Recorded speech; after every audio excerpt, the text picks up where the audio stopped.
মা, তুমি এখানে ভিজে গামছাটা কেন রেখেছো? এক্ষুনি তোমার জামাই আসবে, কি ভাববে বলো তো দেখে। ওহো, এখন থেকে কি ভাববে? মা, বাবাকে মাটন নিয়ে আসতে বলো। মাটন কি হবে? কি আবার হবে? তোমার জামাই খেতে ভালোবাসে। কোনোদিন মা বাবা কি খেতে ভালোবাসে জানিস?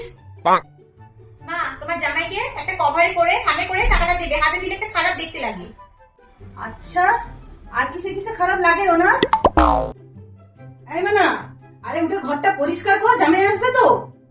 কোনো পরিষ্কার টরিষ্কার করতে হবে না, এমনিতে আছে ঠিকই আছে। ও কি প্রধানমন্ত্রী নাকি?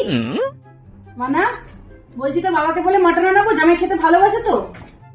মাটন কি হবে? ঘরে যা সবজি আছে ওই দিয়ে রান্না করে দাও, অত মাটন ফাটন হবে না। আর বেশি খেতে না চাইলে চা খাইয়ে বাড়ি বাড়ি দেবে। মানা, বলছি জামাইকে কভারে টাকা দিব, কত টাকা দিব? কভার কি হবে? হাতে 200 টাকা ধরিয়ে দেবে, ঝামেলা মিটে যাবে। ওই রাজা মহারাজা নাকি সুন্দর খামে করে মুড়ে টাকা দিতে হবে?